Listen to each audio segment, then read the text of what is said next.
नमस्कार, जय हिंद दोस्तों। जैसा कि हमने देखा कि ब्लैक फंगस के केसेस हमारे देश में पाए गए हैं और इनकी संख्या बढ़ती जा रही है। वहीं दूसरी ओर की कुछ राज्यों ने इसे एक एपिडेमिक करार कर दिया है। यानी कि एपिडेमिक क्या होता है कि एपिडेमिक एक ऐसी बीमारी कि जिससे एक छोटे से समय में, छोटे से टाइम पीरियड में बहुत ज्यादा लोग इफेक्टिव हो जाएं तो उसे एपिडेमिक करार कर दिया जाता है। वहीं अगर बात की जाए द एपिडेमिक डिसीज एक्ट 1897 के अकॉर्डिंग उसे एक एपिडेमिक करार कर दिया जाता है, एक महामारी उसे घोषित कर दिया जाता है। वहीं बात की जाए कि ब्लैक फंगस के बाद जो केसेस देखे गए हैं वो दो फंगल इन्फेक्शन और पाए गए हैं जिनका नाम है व्हाइट फंगस और येलो फंगस।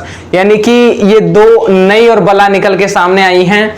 तो ये भी कोई नई बात नहीं है, पहले से ये भी फंगल इन्फेक्शन है as similar to black fungus, लेकिन इनकी जो खतरे की घंटी है वो ब्लैक फंगस से थोड़े अंतर में है। वहीं हम बात करें व्हाइट फंगस की, जो व्हाइट फंगस होता है वो ब्लैक फंगस की तुलना में कम खतरनाक है। इसका मतलब ये नहीं है कि खतरनाक नहीं है, इसका मतलब है कि वो थोड़ा सा कम लेतल है। यानी कि यदि डेथ के चांस जैसे ब्लैक फंगस में 50% डेथ के चांस होते हैं, वहीं दूसरी ओर व्हाइट फंगस में डेथ के चांस कम हैं।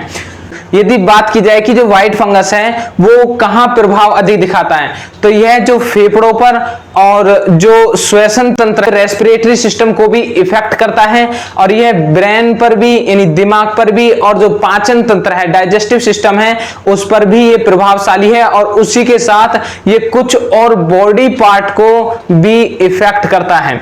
वहीं अगर बात की जाए कि व्हाइट फंगस के सिम्टम्स क्या होते हैं, इसके सिम्टम्स कोरोना से, कोविड-19 से अलग नहीं होते। यानी कि कफ और हेडेक और जो फीवर, चेस्ट पेन और ब्रेथलेसनेस, जो सांस लेने में जो दिक्कत होती है, वही इसके सिमिलर कुछ इसके सिम्टम्स पाए गए हैं। वहीं अगर बात की जाए कि इससे खतरा किसे है, एक्चुअली यह भी एक फंगल इन्फेक्शन है और इसका भी खतरा उन पर ज्यादा होता है जिनका इम्यून सिस्टम कमजोर है। यानी कि जिनकी इम्यूनिटी लो है उन पर इसका ज्यादा असर होता है।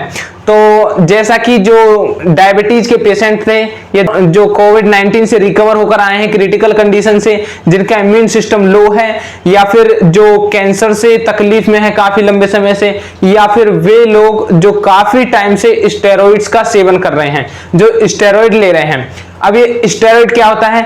स्टेरॉइड ये हार्मोन्स होते हैं जो हमारी बॉडी के अंदर पाए जाते हैं। वहीं दूसरी ओर यही हार्मोन्स बाहर दवाइयों के रूप में भी पाए जाते हैं। आपने देखा होगा कि जो एथलीट्स होते हैं, ये बॉडी बिल्डिंग जो करते हैं, वो स्टेरॉइड्स का सेवन करते हैं ताकि वो एनर्जी को जनरेट कर पाएं, जो एक्स्ट्रा एनर्जी होती है कि बिना फैट को बढ़ाए हुए यह जो है आपको एक एनर्जी देता है, तो वो स्टेरॉइड्स होते हैं। तो स्टेरॉइड्स लेने से जो डायबिटीज लेवल होता है, जो शुगर लेवल होता है, वो बढ़ जाता है, जिससे फंगल इन्फेक्शन का खतरा बढ़ जाता है। वहीं अगर बात की जाए कि जो येलो फंगस है, येलो फंगस भी एक नया फंगल इन्फेक्शन पाया गया है। तो येलो फंगस को ज्यादा डेडली यानी कि ज्यादा खतरनाक बताया गया है कि जो व्हाइट फंगस है और ब्लैक फंगस से ज्यादा खतरनाक बताया गया है येलो फंगस को। और येलो फंगस का जो होने का खतरा है, स्वच्छता की कमी के कारण यानी पुअर हाइजीन के कारण इसका खतरा बढ़ जाता है, जो येलो फंगस। और यदि बात की जाए फंगल इन्फेक्शन जो पाए जाते हैं, ये सभी फंगल इन्फेक्शंस वहीं पाए जाते हैं जहां गंदगी होती है, जहां फफूंदी होती है, और ये उन पर ज्यादा इफेक्टिव होते हैं जो लोग इम्यूनिटी से वीक हैं, ये उन्हीं पर ज्यादा इम्पैक्ट होता है इनका। यदि बात की जाए कि हाइजीन को लेकर, तो जहां पर बैक्टीरिया होते हैं वहां पर ये फंगल इन्फेक्शन पाया जाता है, तो मेक श्योर करें ये कि अपने चारों ओर सफाई बनाकर रखें जिससे कि ये फंगल होने का खतरा कम हो। और यदि बात की जाए, ये फंगल इन्फेक्शन भी उन्हीं पर अटैक ज्यादा करता है, उन पर ज्यादा प्रभावशाली होता है जिनका इम्यून सिस्टम लो हो, या फिर जो डायबिटीज के पेशेंट होते हैं, या कैंसर के पेशेंट होते हैं जो या स्टेरॉइड्स का सेवन कर रहे हों। वहीं अगर बात की जाए कि येलो फंगस के सिम्टम्स क्या होते हैं, येलो फंगस के सिम्टम्स थोड़े हटके होते हैं। इसमें आलस आता है, इसमें भूख कम लगती है, और इसमें जैसे आपकी कोई चोट है पुरानी तो उसमें से पस निकलता है, मवाद निकलती है, और घाव को भरने में अधिक समय लगता है। तो तो ये इसके सिम्टम्स के रूप में देखे गए हैं। वहीं अगर बात की जाए कि इनका इलाज क्या है, देखो जो ब्लैक, व्हाइट और येलो फंगस है, इन तीनों फंगस इंफेक्शन के लिए अभी एक ही इंजेक्शन है जिसका यूज किया जा रहा है, वो इंजेक्शन है एम्फोटेरिसिन बी, यानी कि ये एक एंटी फंगल इंजेक्शन है। तो इस इंजेक्शन का यूज किया जा रहा है ताकि ये जो फंगल इन्फेक्शन के अटैक को कम कर दे। यह एक एंटी फंगल मेडिसिन है, तो इसका यूज किया जा रहा है।